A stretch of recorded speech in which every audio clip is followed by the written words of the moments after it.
এই যে যুদ্ধ হচ্ছে, এটা ভারত পাকিস্তান যুদ্ধ হচ্ছে না, এই কথা মনে রাখবেন, ব্রেনের মধ্যে রাখবেন। এটা ভারত আর পাকিস্তানের যুদ্ধ নয়, এটা হলো মুশরিকদের সাথে মুসলমানের যুদ্ধ। আল্লাহ রাব্বুল আলামিন কোরআনুল কারীমের মধ্যে আল্লাহ পাক বলেছেন, এই পৃথিবী যতদিন শান্ত না হবে, এই পৃথিবীর মধ্যে যতদিন ফিতনা ফাসাদ, কলহ, মারামারি, নারীদের অধিকার, স্বামীর অধিকার, স্ত্রীর অধিকার, এতিমের অধিকার, মিসকিনের অধিকার, প্রতিবেশীর অধিকার, রাষ্ট্রীয় অধিকার, সামাজিক অধিকার যতদিন পর্যন্ত প্রতিষ্ঠিত না হবে, যতদিন পর্যন্ত মুসলমানের মধ্যে শৃঙ্খলা ফিরে না আসবে, আল্লাহ পাক এই শৃঙ্খলা ফিরে আনার জন্য, ডিসিপ্লিন ফিরে আনার জন্য আল্লাহ পাক জিহাদের নির্দেশ দিচ্ছেন। আল্লাহ পাক বলছেন, وقاتلوهم حتى لا تكون فتنة ويكون الدين لله فإن انتهوا فلا عدوان إلا على الظالمين। আল্লাহ পাক বলেন, তোমরা তাদের সাথে লড়াই করো, জিহাদ করো। লড়াই মানে হলো জিহাদ করো, লড়াই করো যে পর্যন্ত না ফিতনার অবসান না হয়। আল্লাহ দিন যতদিন পর্যন্ত মানুষ গ্রহণ না করে, যতদিন পর্যন্ত এই পৃথিবীর মধ্যে আল্লাহর দিন অনুযায়ী মানুষ না চলে, ততদিন পর্যন্ত তোমরা লড়াই করো। الذي خلق الموت والحياة ليبلوكم أيكم أحسن عملا وهو العزيز الغفور। আল্লাহ রাব্বুল আলামিন বলেন, জীবন এবং মৃত্যু যিনি তৈরি করেছেন তিনি হলেন আল্লাহ। আর এই জীবন মৃত্যু তৈরি করার উদ্দেশ্য হলো আল্লাহ পাক এর মাধ্যমে জানতে চান তোমাদের কার আমলটা, কার কর্মটা সবচাইতে উত্তম। আল্লাহ পাক এই জীবন দিয়ে দুটি জিনিস করার আল্লাহ পাক ইচ্ছার উপরে ছেড়ে দিয়েছেন। জ্ঞান দিয়ে আল্লাহ পাক ইচ্ছার উপরে ছেড়ে দিয়েছেন। একটা হলো ঈমান আর একটা হলো কুফর। আল্লাহ পাক বলছে, তুমি ইচ্ছা করলে কুফরই করতে পারো, ইচ্ছা করলে ঈমানও আনতে পারো। তুমি বিবেক দিয়ে খাটাও, তুমি কোনটা করবে? তুমি কি কুফরি করবে নাকি তুমি ঈমান আনবে? এই দুটি জিনিস তুমি বিবেক খাটায়া করো। আল্লাহ রাব্বুল আলামিন এই দুটি জিনিসকে বোঝাবার জন্য কুফর এবং ঈমান, ঈমান এবং কুফর, ঈমান শব্দের অর্থ হলো বিশ্বাস করা, আর কুফর শব্দের অর্থ হলো অস্বীকার করা। এই দুটি জিনিসকে বোঝাবার জন্য আল্লাহ পাক আসমান থেকে নিজে আসেন না, আরশে আজিম থেকে আল্লাহ পাক নিজে দুনিয়াতে আসেন না। আল্লাহ পাক এই বিষয়গুলোকে বোঝাবার জন্য যোগে যোগ আল্লাহ পাক নবী এবং রাসূল পাঠিয়েছেন। পাঠিয়ে দিয়ে আল্লাহ পাক এই নবীদের মাধ্যমে ওহী পাঠিয়ে নবীদের মাধ্যমে মানুষকে দাওয়াত দিয়েছেন। এই দাওয়াতটা ছিল এই যে আসমান এবং জমিন এই দুটি সৃষ্টি একটি অলৌকিক সৃষ্টি। এই জমিনটাকে আল্লাহ পাক পানির উপরে ভাসমান রেখেছেন। এই জমিনটা পানির উপরে ভাসমান এবং এই আকাশটা আল্লাহ পাক খুঁটিবিহীন আল্লাহর কুদরত দ্বারা সেটা লটকিয়ে রেখে দিয়েছে। দুটি জিনিসে অলৌকিক সৃষ্টি, একটা হলো পানির উপর ভাসমান, আরেকটি হলো খুঁটিবিহীন আকাশ। আল্লাহ পাক এই দুটি জিনিসকে অলৌকিকভাবে কত ক্ষমতাধর আল্লাহ সুবহানাহু ওয়া তাআলা সেটাকে আল্লাহ পাক রেখে দিয়েছেন। আর এখানে মানুষকে বসবাস করার উপযোগী তৈরি করেছেন, উপযোগী পরিবেশ তৈরি করেছেন। এই আল্লাহ রাব্বুল আলামিন এই পরিবেশ তৈরি করে আল্লাহ পাক শ্রেণীবিন্যাস করেছেন। এক শ্রেণী হলো কুফর, আরেক শ্রেণী হলো ঈমানদার। আমরা এখানে যারা মসজিদে এসেছি কি নিয়ে এসেছি? কুফরি নাকি ঈমান? এই কথা তো সত্য, ঈমান নিয়ে এসেছি।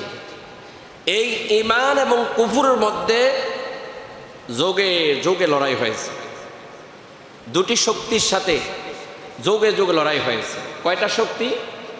দুটি শক্তি, একটি হলো ঈমান আর একটি হলো কি? কুফরি। এই দুটিকে ডিভাইডেড করার জন্য আল্লাহ পাক লড়াইয়ের ব্যবস্থা করেছেন, যেটার নাম আমরা কোরআনুল কারিমে আল্লাহ পাক উল্লেখ করেছেন জিহাদ। আবার হার, যুদ্ধ, দুটি শব্দ এখানে উল্লেখ আছে। কাতাল লড়াই করা, যুদ্ধ করা, জিহাদ করা। এই শব্দগুলোর মধ্যে ডিফারেন্স অনেক। আপনারা বলুন তো, এই পৃথিবীর মধ্যে যত নবী রাসূল দিন প্রতিষ্ঠা করেছেন, দিনের দাওয়াত দিয়েছেন, তাদের মূল হাতিয়ার ছিল জিহাদ করা। কি করা? অথচ এই জিহাদ শব্দটা কোরআনুল কারিমের মধ্যে অসংখ্যবার এসেছে, কিন্তু দুঃখজনক হলো সত্য, এই জিহাদের কথা শুনলে কাফেরদের কলিজার মধ্যে কম্পন ধরে। আর মুসলমান কিছু নামদারি শয়তান আছে, মুনাফিক আছে, যারা এই জিহাদের কথা শুনলে, জিহাদের কথা যারা বলে তাদেরকে বলে জঙ্গি। কথা ঠিক কিনা? তাদেরকে বলে জঙ্গি। অথচ আপনারা দেখেন এই জিহাদ কে ফরজ করেছেন? বলতে পারবেন না কে ফরজ করেছেন? আল্লাহ পাক জিহাদকে ফরজ করেছেন। কেন জিহাদ ফরজ করলেন? এই পৃথিবী থেকে অন্যায়, অপরাধ, জুলুম, নির্যাতন, শিরক, কুফরকে উৎখাত করে একমাত্র সত্যকে প্রতিষ্ঠার জন্য এই জিহাদকে আল্লাহ পাক বাধ্যতামূলক করে দিয়েছেন। এবং এই জিহাদ কয়েক প্রকার। একটা জিহাদ হলো জবান দিয়ে, আরেক জিহাদ হলো হাত দিয়ে, আরেক জিহাদ হলো অন্তর দিয়ে, আরেক জিহাদ হলো কৌশল দিয়ে। জিহাদের প্রকার আছে। জিহাদ আবার প্রকার আছে নফসের জিহাদ, নফসের জিহাদ আছে। এই হাদিস শরীফের মধ্যে নফসের জিহাদকে সর্বোত্তম জিহাদ বলা হয়েছে। নফস দ্বারা জিহাদ হচ্ছে। এই নফস দ্বারা আমি ইচ্ছা করলে খারাপ কাজ করতে পারি, আর এই খারাপ কাজ থেকে বিরত থেকে আমাকে ভালো করা, ভালো কাজ করার নাম হলো বড় ধরনের জিহাদ। খারাপ কাজ থেকে বিরত থেকে ভালো কাজ করার নাম হলো বড় ধরনের জিহাদ। তো এই জিহাদটা এখন চলছে কোথায় কোথায়?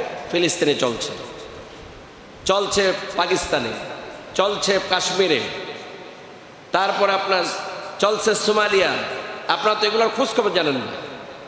সোমালিয়া যুদ্ধ হচ্ছে, 36টি দেশে অমুসলিম এবং মুসলিমের সাথে যুদ্ধ হচ্ছে। শুধুমাত্র দুটি অমুসলিম রাষ্ট্রে লড়াই হচ্ছে, একটা হলো ইউক্রেন আর একটা হলো রাশিয়া। তাদের অন্তর্দ্বন্দ্বে তারা লেগে গেছে, আল্লাহ লাগিয়ে দিয়েছেন। তারা লড়াই করছে তাদের ভূমি নিয়ে। আর আমাদের যে লড়াইটা, সেই লড়াইটা হলো ঈমান নিয়ে। আমাদের লড়াই হলো ঈমান টিকে রাখার জন্য। আমরা কুফরির বিরুদ্ধে লড়াই করছি।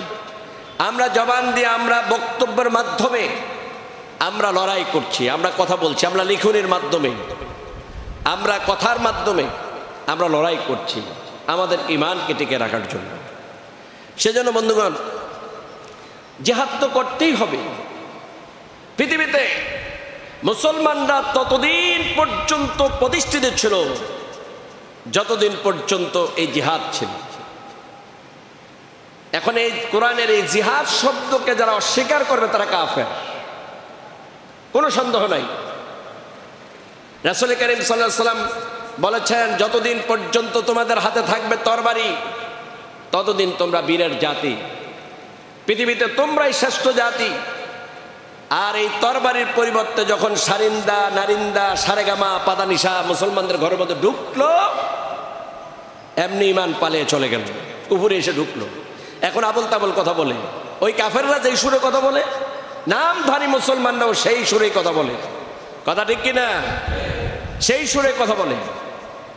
আল্লাহ রাব্বুল আলামিন বলছেন, এই পৃথিবীতে তোমাদেরকে আমি মজা করার জন্য সৃষ্টি করি নাই। কয়দিন বাঁচবা, কয়দিন থাকবা, এই জীবনটা আমার পথে ব্যয় করো, আমার পথে ব্যয় করো। কতদিন থাকবে এই পৃথিবীর মধ্যে? এই জীবনটা আমার রাস্তায় ব্যয় করো। তোমাদেরকে আমি সময় দিয়েছি, তোমরা আমার রাস্তায় এই জীবনটাকে ব্যয় করো। ভাইয়ের আমার,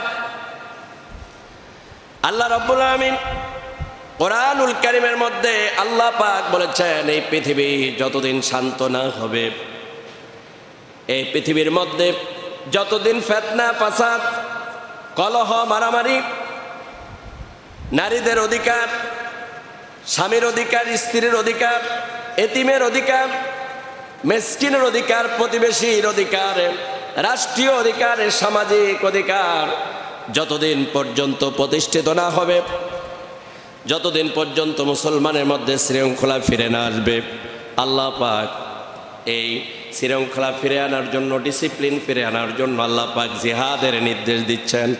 আল্লাহ পাক বলছেন, وقاتلوهم حتى لا تكون فتنة ويكون الدين لله فإن انتهوا فلا عدوان إلا على الظالمين।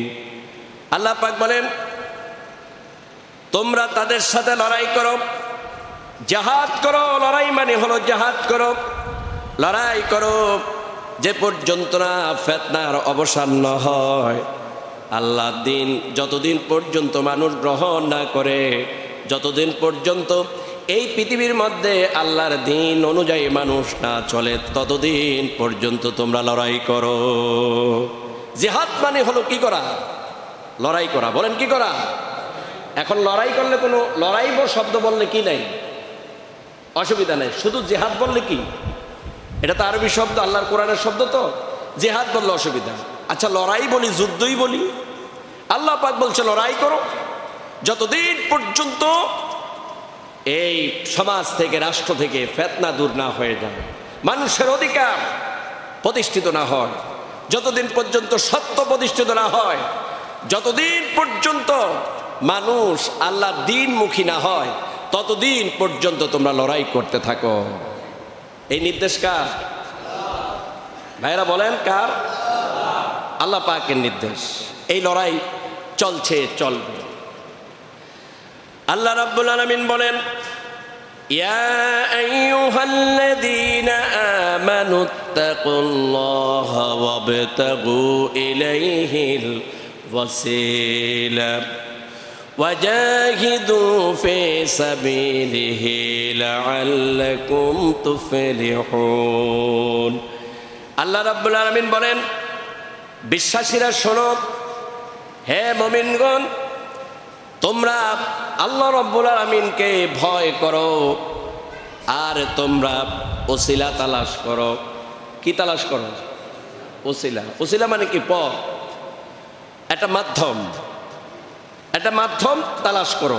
তোমাদের নাজাতের একটা মাধ্যম তালাশ করো। এখন এখানে যারা পীর সাহেব হুজুরের মুরিদ আছেন, আপনাদের প্রতি শ্রদ্ধা রেখে বলছি, যারা পীরের মুরিদ, শ্রদ্ধা রেখে বলছি, সম্মান রেখে বলছি, শুনুন। আমার দেশের পীর সাহেব হুজুররা এই আয়াতকে ব্যবহার করো উসিলা পর্যন্ত, এরপর আর আগে না। আল্লাহ রাব্বুল আলামিন সামনে কি শব্দ ব্যবহার করেছেন, কি কথাগুলো বলেছেন, এই কথা বলে না। কি বলে? এই মুরিদারা, তোমরা উসিলা তালাশ করো, আমার কাছে মুরিদ হও। এই যে আল্লাহ বলেছেন উসিলা তালাশ করো, উসিলা তালাশ করার মানে হলো পীর সাহেবরে ধরো। এখানে আল্লাহ কি পীর সাহেবের কথা বলেছেন? বলেন আপনারা। এখন কি হচ্ছে? উসিলাটা কি?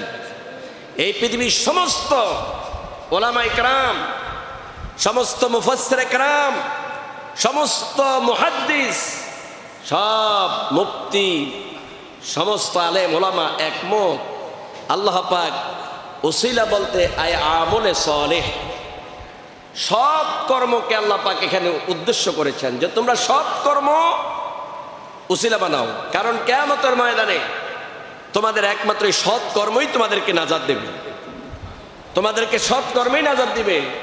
তোমরা এই সৎ কর্ম তালাশ করো, ভালো ভালো কাজ করো। আল্লাহ পাক ইলাইহিল উসিলা। আর আমাদের দেশে এটা বানাইছে কি? পীর সাহেব ধরো। কি ধরো?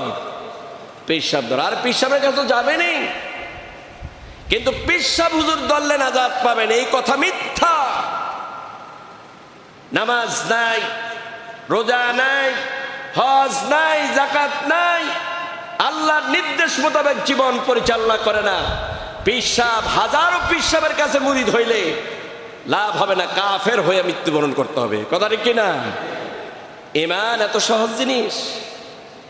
আল্লাহ পাক এখানে ঈমানদারদেরকে বলেছেন তোমরা আল্লাহকে ভয় করো আর তোমরা উসিলা তালাশ করো, উসিলাকে তালাশ করো। আল্লাহ রাব্বুল আলামিন এই উসিলা তালাশ করতে বলে আল্লাহ পাক পরবর্তীতে যে নির্দেশনা দিলেন, আল্লাহ পাক বললেন ওয়াজাহিদু ফি সাবিলিহি লাআল্লাকুম তুফলিহুন। আল্লাহ রাব্বুল আলামিন বলেন উসিলা তো তালাশ করবা, শুধু উসিলা তালাশ করলে হবে না, নামাজ রোজা এগুলা শুধু তোমাদেরকে নাজাত দেবে না। আল্লাহ পাক বলেন তোমরা যদি নাজাত পেতে চাও তাহলে তোমরা আল্লাহর রাস্তা লড়াই করো, তার রাস্তা লড়াই করো। কার রাস্তায়? বলেন কার রাস্তায়? এটা কি আমি আনসারীর কথা নাকি আল্লাহ পাকের কথা? আল্লাহ রাব্বুল আলামিন বলেন তোমরা আল্লাহর রাস্তা লড়াই করো লাআল্লাকুম তুফলিহুন। আল্লাহ পাক বলেন এই লড়াইয়ের মাধ্যমে সম্ভবত তোমরা দুনিয়াতেও সফল হবে, আখিরাতে সফলতা অর্জন করে তোমরা জান্নাতে প্রবেশ করবে। এখানে আল্লাহ পাক বলেছে লড়াই করো, লড়াই চলছে, লড়াই হবে, লড়াই করতে হবে। আমি কথাগুলা বলছি, মনোযোগ দিয়ে শুনেন, কাজে লাগবে। আজকে ভারত এবং পাকিস্তান যুদ্ধ হচ্ছে, আমাদের জন্য খুব ভালো জিনিস, তাই না? আমরা খুশি? এই জোরে আওয়াজ দেন না কেন? খুশি? বিপদ নাকি? বিপদ কিনা? আমাদের জন্য বিপদ কিনা? শুধু বিপদ? শুধু বিপদ না। আপনারা এক গাধা মুসলমান, আমি গাধা মুসলমান বলি ওটাকে, কালকে আমার জিজ্ঞাসা করে আপনি কি পাকিস্তানের পক্ষে নাকি ভারতের পক্ষে? তা আমি বললাম ওরে গাধা তুই কার পক্ষে? আমি ভারতের পক্ষে। আমি তোর নাম কি? আমার নাম মুসলমান। একটা মুসলমানের নাম বলছে ভারতের পক্ষে। আপনি বলেন না আপনি কার পক্ষে? আমি বললাম আমি মুসলিমের পক্ষে। আমি কার পক্ষে? পাকিস্তানের পক্ষ না, ভারতের পক্ষ না, আমি কার পক্ষে? মুসলমানরা যেদিকে আমি সেদিকে। আপনারা কোন দিকে? বলে না কোন দিকে? মুসলমানের পক্ষে। এখন মুসলমান যেখানে আমরা সেখানে। কারণ কি? এই যে যুদ্ধ হচ্ছে এটা ভারত পাকিস্তান যুদ্ধ হচ্ছে না, এই কথা মনে রাখবেন, ব্রেনের মধ্যে রাখবেন, তাহলে ঠকবেন। আপনারা পদে পদে ধোঁকার শিকার হচ্ছেন, প্রতারণার শিকার হচ্ছেন।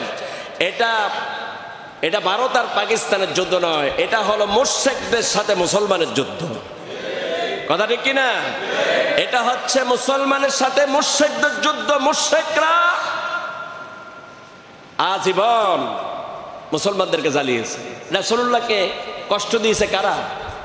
মুশরিকরা। বলেন কারা?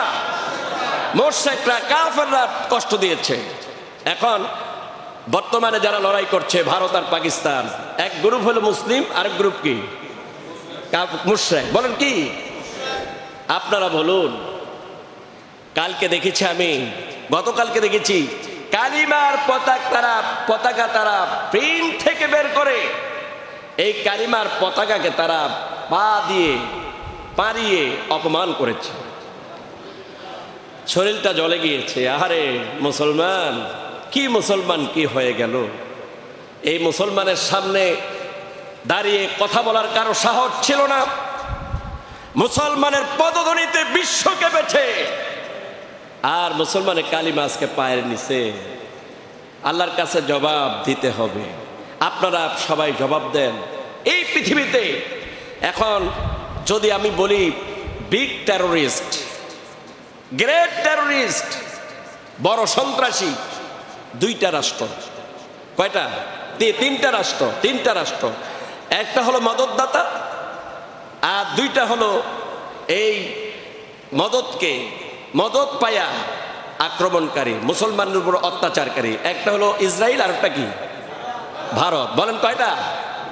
দুইটা। জোরে বলেন না কয়টা? কি ভয় লাগে নাকি? মৃত্যুর ভয় পান? আর আমি মৃত্যুরে ভয় করলে জয় করবেন কিভাবে? মৃত্যুকে ভয় করলে জয় করা যাবে না, মৃত্যুকে ভয় করা যাবে না।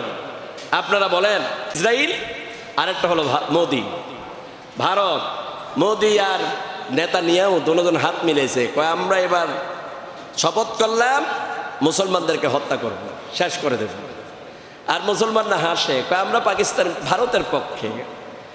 এই কথা যে বলতে পারে তার ঈমান আছে? বলেন ঈমান আছে? আমরা মুসলমানের পক্ষে। তবে আলহামদুলিল্লাহ আমি দেখেছি এক গ্রুপ বলে জয় শ্রীরাম, আরেক গ্রুপ বলে নারায়ে তাকবীর আল্লাহু আকবার। আপনারা বলেন তো কার জয় হবে? কার জয় হবে? আপনারাও বলেন না নারায়ে তাকবীর? নাই, এত মুসলমান এই আওয়াজ দিলে কি হবে? আমি আবারও বলি নারায়ে তাকবীর। পৃথিবীতে সবচেয়ে ভয় পায় কোন বাক্যকে, কোন ধ্বনিকে? বলেন তো দেখি। কাফেররা ভয় পায় কোন ধ্বনিকে? এই ধ্বনি দিয়া ময়দানে ঝাঁপিয়ে পড়তে হবে, মুসলমানদের বিজয় নিশ্চিত ইনশাআল্লাহ। আমি কাজী ইব্রাহিম হাফিজাহুল্লাহ, মুফতি কাজী ইব্রাহিম, তাকে আমি আধ্যাত্মিক লোক বলি। সে আজ থেকে কয়েক বছর আগে বলেছে ভারত এবং পাকিস্তান 2025 সালে কি হবে? যুদ্ধ হবে। অনেক 23 সালে বলেছে, সেটা আজকে কত সালে হইল? হয়েছে কিনা? কারণ এই সমস্ত আলেমরা আল্লাহর সাথে সম্পর্ক রাখে, আল্লাহ পাক তাদেরকে জানায়। আর এই লড়াইয়ে ভারত জিতবে না, এই লড়াইয়ে মুসলমানরা জিতবে ইনশাআল্লাহ। কারা জিতবে? মুসলমানরা জিতবে। এই যুদ্ধে আমরা জিতব ইনশাআল্লাহ। যদি প্রয়োজন হয় আমরাও মুজাহিদের ভূমিকা পালন করব, বলেন ইনশাআল্লাহ। বন্ধুগণ, হাঁ করে তাকিয়ে থাকেন না। মসজিদের কোণার মধ্যে তাসবিহ নিয়ে পড়ে থাকলে জান্নাতে যাবেন, এই কথা মিথ্যা। শুধু মসজিদে আসবেন, নামাজ পড়বেন, এই কথা মিথ্যা। রাসূল কারীম সাল্লাল্লাহু আলাইহি ওয়াসাল্লাম যখন তাবুকের যুদ্ধে রওনা দিয়েছিলেন, মুনাফিকরা পিছপা হয়েছে। কেউ বলছে আমার পেটের মধ্যে ব্যথা, কেউ বলেছে আমার স্ত্রী গর্ভবতী, কেউ বলেছে আমার ফসল পেকে গেছে। সূরা তাওবার মধ্যে এগুলো সব আল্লাহ পাক উল্লেখ করে দিয়েছেন, মুনাফিকদের কথাগুলো উল্লেখ করে দিয়েছেন। যে কেউ বলেছেন আমার পেটে ব্যথা, কেউ বলেছেন আমি অসুস্থ, কেউ বলেছেন আমার স্ত্রী গর্ভবতী, কেউ বলেছেন আমার ফসল পেকে গেছে। আল্লাহ রাব্বুল আলামিন এই সমস্ত মুনাফিকদেরকে মসজিদে আসা নিষেধ করে দিয়েছেন। আল্লাহ পাক পরবর্তীতে আল্লাহ পাক ওহির মাধ্যমে জানিয়ে দিলেন, হে রাসূল, যারা আপনাকে হাসি মুখে কথা বলে, আপনার হাসি দেখে তাদের অস্থির হয়ে যেন না। যারা হাসি মুখে কথা বলে কিন্তু আপনার বিপদে আপনার সাথে থাকে না, এরাই হলো সবচাইতে বড় মুনাফিক। ঠিক না? এই মসজিদে আমার সাথে অনেকে হাসি দিয়ে কথা বলে, বাহিরে গিয়ে আমাকে কি করে? আমার বিরুদ্ধে অনেকে কথা বলে, আছেন এরকম? কিন্তু সামনে দেখলে হুজুর ভালো আছেন, আমি তো চিনি বুঝি, আমি কারা আমাকে ভালোবাসে আর কারা আমার সাথে শত্রুতামি করে এগুলো আমি জানি। আল্লাহ পাক এইভাবে করে রাসূলকে জানিয়ে দিলেন, যারা মসজিদে আসে এরা তো মানুষকে দেখাবার জন্য নামাজ পড়ে, এরা তো মুনাফিক। ফাওয়াইলুল লিল মুসাল্লিন, তাদের নামাজ তাদেরকে ধ্বংসের দিকে নিয়ে যাচ্ছে। এই সমস্ত নামাজেরা ধ্বংস। এখন সেই যুদ্ধ চলছে, এখন আমরা তরবারি নিয়ে যুদ্ধ করব, ঠিক না? কি নিয়ে? অস্ত্র। কি অস্ত্র লাগবে? বোমা লাগবে, তারপরে আমাদের মিসাইল লাগবে, যুদ্ধ বিমান লাগবে। আমার দেশের উলামায়ে কেরামদের প্রতি উদাত্ত আহ্বান জানাচ্ছি, ফতোয়া বাদ দেন, মতভেদ ইখতিলাফ ভুলে যান। আপনারা মনে করেছেন এখনো আপনারা শুধু এই ওয়াজ দিয়া জাতিকে উদ্ধার করবেন না? আমি এই সমস্ত ওয়াজ করি না এখন, আমি এই সমস্ত ওয়াজের পক্ষে না। এখন আমাদেরকে এখন বিজ্ঞানসম্মত ওয়াজ করতে হবে, আমাদেরকে গবেষণা করতে হবে। এই পৃথিবীতে দিনকে বিজয় করার জন্য যেই ধরনের অস্ত্র দরকার, যেই ধরনের কৌশল দরকার, আমাদেরকে সেগুলো অর্জন করতে হবে, আমাদেরকে সেগুলো আবিষ্কার করতে হবে। এই জন্য উলামায়ে কেরাম বিজ্ঞান পড়বেন, গণিত পড়বেন, ইতিহাস পড়ুন, ভূগোল পড়ুন, তারপরে কেমিস্ট্রি পড়ুন, এগুলা পড়ুন। এগুলা পড়লে কাজে লাগবে, এগুলো পাওয়া যায়, এগুলো পড়েন, এগুলো আবিষ্কার করতে হবে। আমাদেরকে ঘরের কোনায় বসে বসে আল্লাহ আল্লাহ জিকির করলে আল্লাহ জান্নাত দিব, এই ধরনের কোথাও এই ধরনের কোনো কথা নাই। বরং আল্লাহ পাক বলছেন যারা আমার রাস্তায় এসে জীবন দেয় তারাই হচ্ছে জান্নাতি। সুবহানাল্লাহ বলেন, তারাই হচ্ছে জান্নাতি। একজন ব্যক্তি এসে রাসূলুল্লাহর কাছে বললেন, ইয়া রাসূলুল্লাহ, কি আমি অমুসলিম, এখন আমি এসেছি, এই যে মুসলমানরা লড়াই করতেছে, যুদ্ধ করতেছে, আমি যুদ্ধে অংশগ্রহণ করতে এসেছি মুসলমানদের পক্ষ হয়ে। এবার ওই লোকটা জিজ্ঞাসা করলো, ইয়া রাসূলুল্লাহ, কি এখন বলুন আমি কি আগে ইসলাম গ্রহণ করব নাকি ময়দানে জিহাদ করব? আল্লাহ রাসূল বললেন, তুমি আগে ঈমান আনো, তারপরে ময়দানে ঝাঁপিয়ে পড়ো। আল্লাহ রাসূল বললেন, এই কথা বলার সাথে সাথে লোকটা বলল, লা ইলাহা ইল্লাল্লাহু মুহাম্মাদুর রাসূলুল্লাহ। ঈমান আনলো, ঈমান এনে বলল, ইয়া রাসূলুল্লাহ আপনি দোয়া করে দেন। আমি তো ঈমান আনলাম, হয়তো আমার এই ঈমানে আনার পরে আমার জীবনের শেষ। এই লোকটা ঈমান আনার সাথে সাথে যুদ্ধে বীর ক্রমে লড়াই করলো, জিহাদের ময়দানে ঝাঁপিয়ে পড়লো, জিহাদ করলো, অনেকগুলা কাফেরকে হত্যা করা হলো। আর কিছুক্ষণ পরে কাফেরদের আক্রমণের কারণে সে নিজেও শহীদ হয়ে গেল। রাসূলুল্লাহ বললেন, আমার সাহাবীরা, কিছুক্ষণ আগে যেই লোকটা ঈমান আনলো আর জিহাদের ময়দানে ঝাঁপিয়ে পড়লো, এই লোকটা কই? সাহাবায়ে কেরাম তার লাশ আনলেন। আল্লাহ রাসূল তার দিকে তাকিয়ে বললেন, ওরে ভাগ্যবান ব্যক্তি, তুমি বড় ভাগ্যবান ব্যক্তি, তোমার আমল নাই, তুমি মাত্র ঈমান এনেছো, তুমি কোনো আমল করতে পারো না। ঈমানের কারণে আল্লাহ রাব্বুল আলামিন তোমার জীবনের সব গুনাহ মাফ করে দিয়েছেন। আর এই জিহাদের মাধ্যমে শহীদ হওয়ার মাধ্যমে আল্লাহ পাক তোমাকে সর্বশ্রেষ্ঠ দান জান্নাত দিয়ে দিয়েছেন। ঈমান আনলেন, শহীদ হয়ে গেলেন। আমলটা কি? শুধু শহীদ হওয়া। কি হওয়া? নামাজও পড়তে পারে নাই, সালামও দিতে পারে নাই, কোরআনও পড়তে পারে নাই, কিন্তু ঈমান আনলেন। আমাদের দেশে অনেকে বলে না যে শুধু লা ইলাহা ইল্লাল্লাহ পড়ে শীতে ঘুমাইলে জান্নাতে যাওয়া যাবে। ওই যে মান ক্বালা লা ইলাহা ইল্লাল্লাহ দাখালাল জান্নাহ। আর মিয়া ব্যাখ্যা বুঝো, আন্দাজে কথা বলো।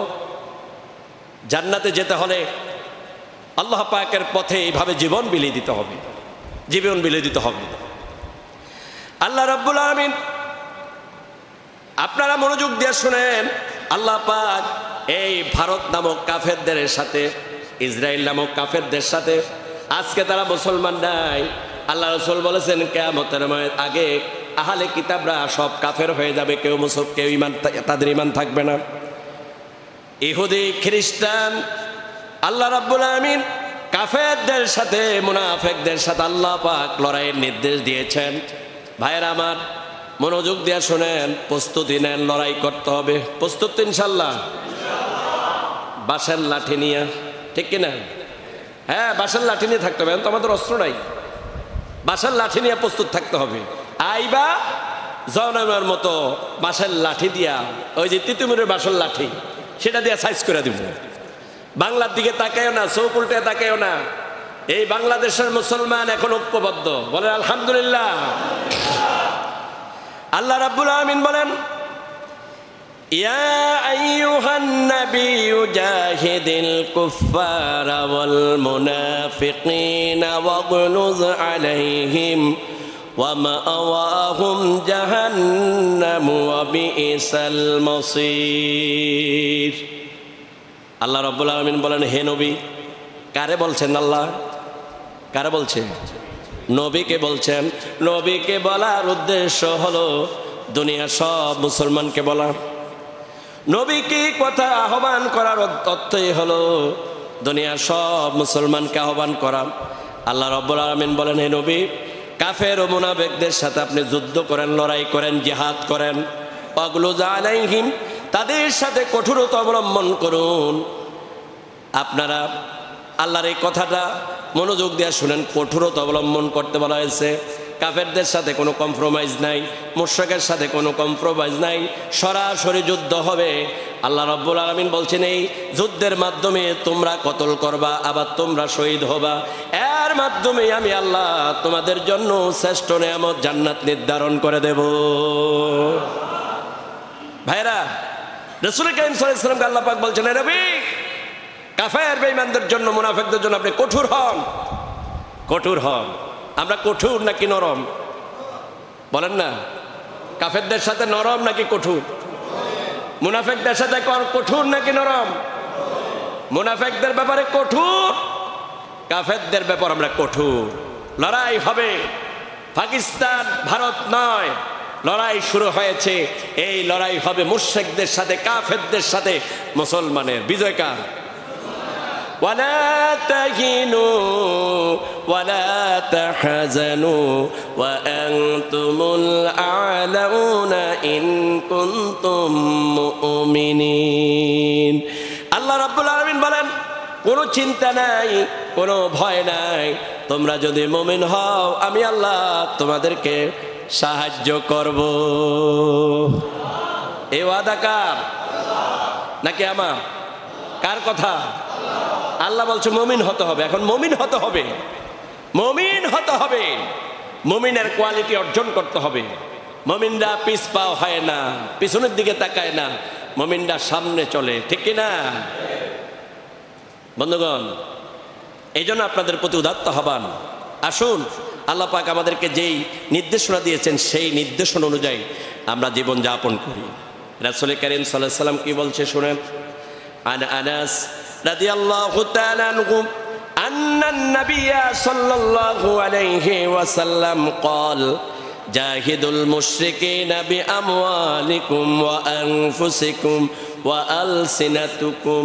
এবার দেখেন, আমি কিছুক্ষণ প্রথমে বলেছিলাম এই কথাটা।